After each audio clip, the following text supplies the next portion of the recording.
Hello दोस्तों, कैसे आप सभी। मैं हूं आपका दोस्त प्रदीप एंड स्वागत करता हूं प्रदीप गिरी लव ट्वेल्थ अकेडमी पे। गाइस, मैं आप सभी को बताना चाहूंगा कि अगर यही चैप्टर को आप आगे का सभी चीजें देखना चाहते हो तो डिस्क्रिप्शन में मैंने कंप्लीट प्लेलिस्ट डाल दिया है। अब आगे की चीजें भी फटाफट कंप्लीट कर सकते हो।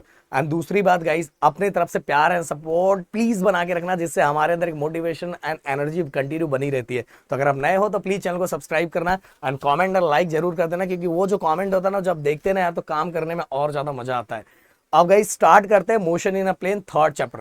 सबसे पहली बात तो भाई मोशन ही देख लेते हैं। मोशन क्या होता है? Motion is a change in the position of an object with a time. अभी देखो, टाइम के साथ ये ऑब्जेक्ट अपने पोजीशन को जो चेंज कर रहा है, इसको ही हम क्या कहते हैं? मोशन कहते हैं। क्या कहते हैं? मोशन। और एक चीज और बोलूंगा, ये डिस्क्रिप्शन में टेलीग्राम भी दिया है, उसको भी ज्वाइन कर लेना।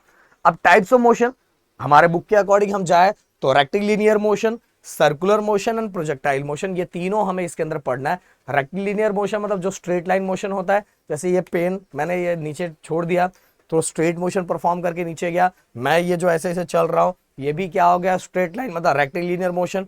अब मोशन इन अ प्लेन मतलब सर्कुलर मोशन। सर्कुलर मोशन को क्या बोलेंगे हम सर्कुलर मोशन को भी इसके अंदर कवर करने वाले हैं। इसके बाद guys motion in a space मतलब प्रोजेक्टाइल मोशन। अब प्रोजेक्टाइल मोशन को भी समझने वाला है। प्रोजेक्टाइल मोशन के बारे में थोड़ा मैं बताऊं कि बैट से जो हमने बॉल को मारा तो बॉल इस तरह से कर्व पाथ ट्रैवल करके ऐसे ऐसे आगे बढ़ता है, जिसको हम डिटेल में आगे समझने वाले हैं, बट थोड़ी थोड़ी चीजें मैंने आपको बता दी।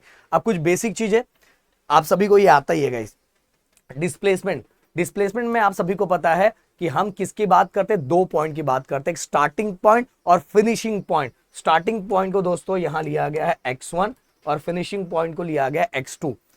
ओके, डिस्प्लेसमेंट का आपने पढ़ा है, आपने बहुत पहले 9th स्टैंडर्ड में भी 9 क्या 8 से स्टार्ट कर दिया था। तो minimum distance between starting and finishing point, इसी को हम क्या बोलते हैं? डिस्प्लेसमेंट। और डिस्प्लेसमेंट एक तरह का लेंथ है, इसीलिए जो इसका यूनिट होता है वो मीटर होता है। ऐसा यूनिट मीटर होता है। और अगर मैं इसके डायमेंशन की बात करूं तो l1 होता है और बाकी क्वांटिटी क्या हो जाती है? 0 हो जाती है। क्लियर। अब चलते हैं अगला, पाथ लेंथ। पाथ लेंथ के बारे में अगर मैं आपको थोड़ा समझाना चाहूं, डिस्टेंस अगर आपको याद होगा 9th स्टैंडर्ड का, actual path travel by body. Okay, कि जो ऑब्जेक्ट है वो एक्चुअल पाथ कितना ट्रेवल करता है, वही हमारा क्या था? डिस्टेंस था। तो यहां पाथ लेंथ मतलब भी वैसा ही कुछ है। अब ये मान लो ए है, ये बी है, ये सी है। अगर मैं बात करूं, एक ऐसा ऑब्जेक्ट है जो ए से सी गया, सी टू बी गया और बी टू ए गया, तो इसने एक्चुअल कितना पाथ ट्रेवल किया, ये होता है हमारा path length. Okay, path length. But अगर मैं डिस्प्लेसमेंट की बात करूं तो डिस्प्लेसमेंट में इनिशियल पोजीशन और फाइनल पोजीशन, बस इसकी ही बात की जाती है, इनिशियल और फाइनल। क्लियर। तो दोनों में क्या डिफरेंस आपको समझ में आ गया होगा। तो actual distance travel by object during its motion, इसको बोलते हैं पाथ लेंथ। अब सिंपल सी बात है, ये भी मेरे दोस्त एक तरह का लेंथ है, इसलिए l क्या होगा? l1 होगा और इसका भी यूनिट क्या होगा? मीटर होगा। ऐसा ही। अब बात करते हैं एवरेज वेलोसिटी। एवरेज वेलोसिटी हटा दो, वेलोसिटी याद करो। वेलोसिटी आपको याद होगा डिस्प्लेसमेंट अपॉन टाइम, यही। बस अब अपने ये चैप्टर के अकॉर्डिंग हम लोग लिख लेते, क्या ही टेंशन है। अब तो हमने वेक्टर क्वांटिटी पढ़ ली है ना भाई, एवरेज। ओके, फिर इसका डिस्प्लेसमेंट अभी पढ़ा, इनिशियल देन फाइनल। डिस्प्लेसमेंट है, डिस्प्लेसमेंट वेक्टर क्वांटिटी होती है। फिर इसके बाद स्टार्टिंग टाइम और फिनिशिंग टाइम। ओके, ये दोनों को डिवाइड कर दो, आपका मिल जाएगा एवरेज वेलोसिटी। क्लियर। और एवरेज वेलोसिटी के लिए वही वेलोसिटी का पुराना याद करो।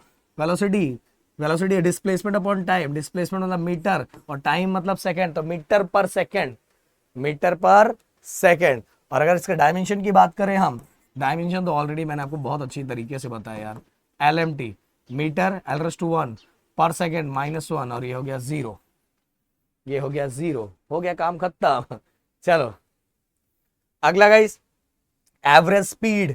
अब स्पीड अगर याद करो, 9th स्टैंडर्ड का याद करो, स्पीड। स्पीड को हम लोग किस तरह से लिखते थे? अगर आपको थोड़ा मैं याद दिला दूं, फिर इसके बाद हम करते हैं। स्पीड इक्वल टू हम क्या लिखते थे? डिस्टेंस, डिस्टेंस अपॉन टाइम, इस तरह से लिखते थे ना। तो यहां डिस्टेंस क्या है? यहां डिस्टेंस हम पाथ लेंथ ले रहे हैं, तो path length upon time. Path length, total path length upon total time, ये होगा हमारा एवरेज स्पीड। बस हो गया काम खत्म। और फिर से भाई डायमेंशन वही चीजें होगी, लेंथ मीटर पर सेकंड, क्योंकि लेंथ है और नीचे से टाइम है, तो मीटर पर सेकंड इसका ऐसा यूनिट हो जाएगा। और इसके डायमेंशन की बात करूं तो l1 और t-1 और m वाला 0 हो जाएगा। क्लियर। अगला इंस्टेंटेनियस वेलोसिटी। भाई इसमें बच्चे बहुत ज्यादा कंफ्यूज होते हैं, बट मैं एक सिंपल सा एग्जांपल लेके आपको बताना चाहूंगा कि अगर मान लो मेरी बाइक लेके कोई ट्रैवल करके आगे जा रहा है, मैंने उसको उसी टाइम बोला भाई बता इस समय तेरा, इस समय तू मतलब उस टाइम का, अगर उस टाइम का मैंने उससे वेलोसिटी पूछा, उसी टाइम की वेलोसिटी पूछी, तो वो इंस्टेंट वेलोसिटी होगी। मैंने पूरा नहीं पूछा, वो पूरा जब ट्रैवल करके आ रहा था वो मैंने नहीं पूछा, मैंने उसको उसी टाइम कॉल किया और उसी टाइम कॉल करके पूछा कि भाई बता इस टाइम तेरी वेलोसिटी कितनी है, तो वो इंस्टेंट वेलोसिटी ही हमारा इंस्टेंटेनियस वेलोसिटी हो जाता है। ओके, तो इसको डेरिवेटिव के बारे में थोड़ी थोड़ी चीजें मैंने आपको बताई है, थोड़े से पार्ट का, पूरे कंप्लीट बॉडी का नहीं, पूरे कंप्लीट ट्रैवलिंग का हम लोग नहीं फाइंड कर रहे हैं, एक छोटे से पार्ट का फाइंड कर ले, इसलिए उसको दिखाने के लिए हम लोग किससे दिखाते हैं, डी मतलब डेरिवेटिव से दिखाते हैं। अब आप सभी को पता है कि वेलोसिटी का क्या होता है, डिस्प्लेसमेंट अपॉन टाइम होता है, या एक छोटू से पार्ट, मैंने कंप्लीट वेलोसिटी मैं नहीं फाइंड कर रहा हूं, कंप्लीट वेलोसिटी नहीं फाइंड कर रहा हूं, मैं एक छोटे से उस इंस्टेंट टाइम का फाइंड कर रहा हूं कि इस पॉइंट पे वेलोसिटी मेरी क्या है। तो भाई इसीलिए हम लोग यहां डेरिवेटिव अप्लाई करते हैं, dx अपॉन dt। ओके, उस छोटू से टाइम में कितना कितना हमारा वेलोसिटी है वो हम फाइंड करते हैं, वही हमारा होता है इंस्टेंटेनियस वेलोसिटी। अब गाइस इसको लिमिट के भी फॉर्म में लिखा जाता है, लिमिट, और एकदम छोटू सा टाइम है तो delta T nearly equal to zero, time को एकदम जीरो लिया जाता है, या तो इस तरह से भी आप लिख सकते हो, समझ में आया। अगर कोई भी छोटे पार्ट को हमें दिखाना है तो हम डेरिवेटिव लगा के उसको लिखते हैं dx अपॉन dt। अब फिर से गाइस, अब ये x अपॉन टी क्या, डिस्प्लेसमेंट अपॉन टाइम है ना, डिस्प्लेसमेंट अपॉन टाइम है, तो फिर से इसका यूनिट क्या होगा, मीटर पर सेकेंड। क्लियर, एकदम अच्छे तरीके से आप लिख सकते हो, कोई इसके अंदर इतना टेंशन नहीं है। अब आगे चलते हैं, अगला इंस्टेंटेनियस स्पीड। फिर से भाई वही चीज, फिर से वही चीज कि उस इंस्टेंट टाइम पे ऑब्जेक्ट की स्पीड क्या थी, वो पूरे कंप्लीट स्पीड की बात नहीं कर रहा हूं, उस इंस्टेंट टाइम पे उस ऑब्जेक्ट की स्पीड क्या थी वो जो मैं फाइंड करता हूं। जैसे मैं यहां से मान लो मैंने 100 किलोमीटर कवर किए, पर मैं इस पॉइंट की बात कर रहा हूं जब मैं 10 किलोमीटर पे था, तो मेरी स्पीड क्या थी, उस इंस्टेंट टाइम की बात कर रहा हूं, एक छोटे से पॉइंट की बात कर रहा हूं, तो मैं उस स्पीड की किसी एक पॉइंट, किसी इंस्टेंट टाइम की बात करूंगा, तो मेरे लिए हो जाएगा इंस्टेंटेनियस स्पीड। क्लियर, फिर से कैसे उसके यूनिट की बात करूं तो मीटर पर सेकेंड होगा, और मीटर पर सेकेंड उसके यूनिट की बात करूं तो मीटर पर सेकेंड होगा, और अगर उसके डायमेंशन की बात करूं तो LMT, तो मीटर पर सेकेंड मतलब L/1 T/-1, और ये हमारा 0, सेम ऐसा ही।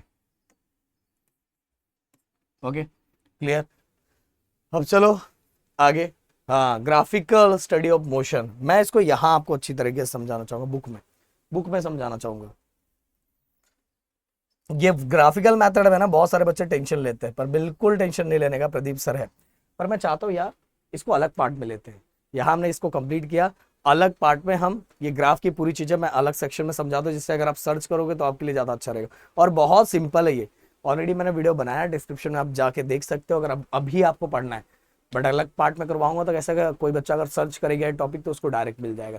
तो चलो मिलते हैं नेक्स्ट वीडियो में, thank you so much guys, जय हिंद एंड जय महाराष्ट्र दोस्तों।